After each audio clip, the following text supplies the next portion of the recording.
9 Signs of Incompatible Relationship. A relationship is built on the bond of constant support and affection for each other. In situations where a relationship is incompatible, there is nothing one can do to revive it. Many couples live a lie that their relationships are in a good place while they know very well that it is not.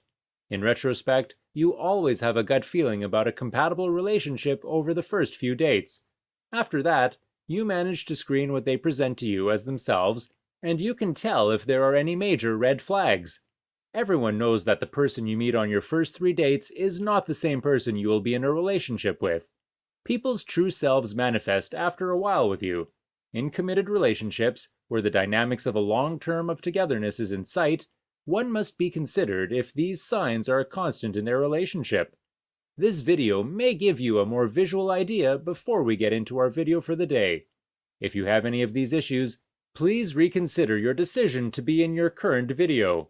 Again, if you clicked this video, you have questions on your mind, and we hope to help you answer them.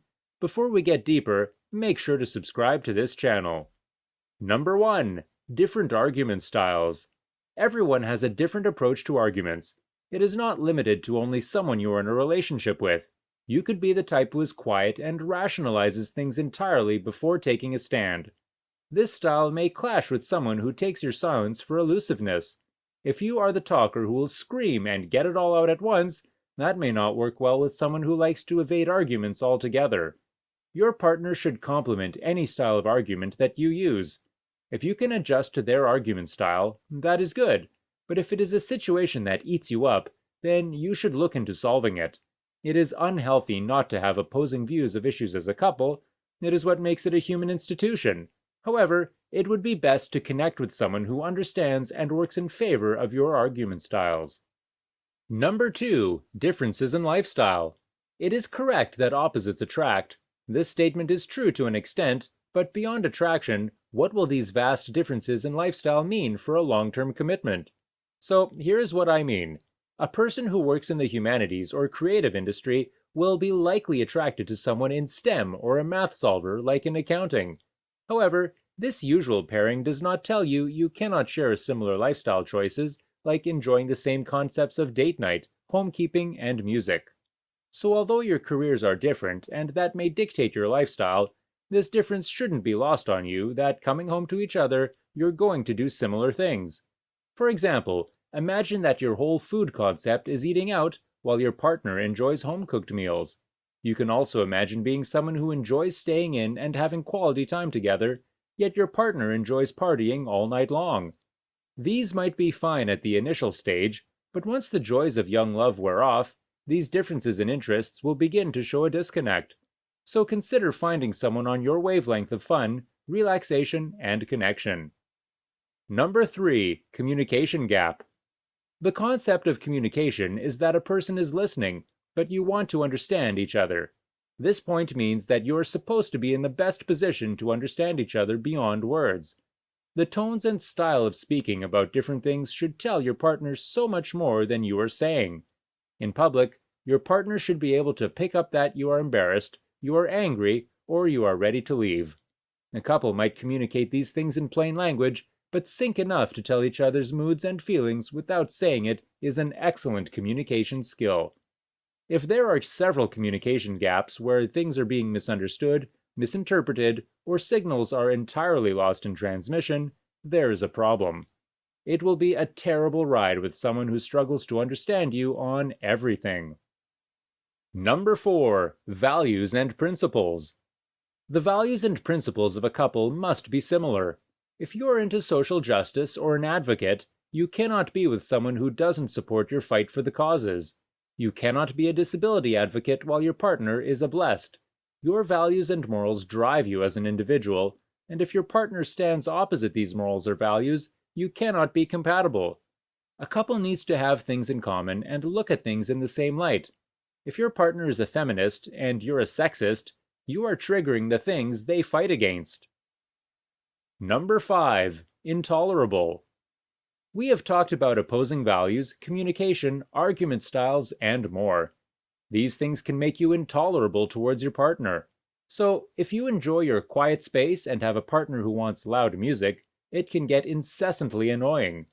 You can only tolerate a person who does everything you hate for so long. Not being able to tolerate your partner is a red flag. Once you see that you've started feeling intolerable towards your partner, know that it can never get better from there. It will keep getting worse, and you'll keep being told to settle for less. Number 6. Attempt to change each other. This attempt is a common phenomenon. People go into relationships where they spend all their time trying to change each other. Going into a relationship and not growing together is a journey already lost. There are situations where you must find a middle ground and compromise, but this cannot be done if all you do is try to get the other person to change for you. There is someone out there for everyone, and it will be more prudent to find them than it will be to change each other. Number 7. Not facing reality. Some people do not believe in facing reality. These people are not honest with themselves, and they avoid asking for what they want. This idea of not dealing with pressing issues presently facing you only means living under pretense for the sake of a relationship. This tragic situation will mean that you are in a relationship banded by the fear of speaking out or expressing your true feelings. If you don't ask for more, nothing will be made available to you. Number 8. Can't relate with each other's friends. As a couple, it is imperative to socialize with friends and family of your partner. If you cannot fully relate to people who are essential to your partner, then it's not worth it. If you are not comfortable anytime your partner's friends are around and cannot socialize freely with them, it is a problem. If you sense a form of discomfort from them, you will have to analyze your relationship as well. If you cannot switch friends and socialize with others' friends, then there is a compatibility challenge. Number 9. Attractiveness. This subject is not as easy as is usually paraded. You can find someone who does everything right and is not doing anything on this list, but somehow you are still not sexually attracted to the person. The sexual attraction is a serious point to consider when finding a partner. The concept that you should date your best friend does not equate to dating someone good on paper without an actual connection. Sometimes people have a technical list in their minds, and someone comes and sweeps them off their feet, which is not physically as aesthetically pleasing to them. That is not the same thing. Finding someone attractive despite them not checking your boxes have usually led to the best relationships. The problem comes where you force yourself to date someone despite not finding them attractive. There are many ways you can tell if your relationship is compatible or not. These points mentioned can also tip off new ideas you didn't initially consider. There is a video on YouTube by Joy Anima titled 11 Signs of an Incompatible Relationship. Will your relationship last? That can be of great help as well. We hope you enjoyed this video.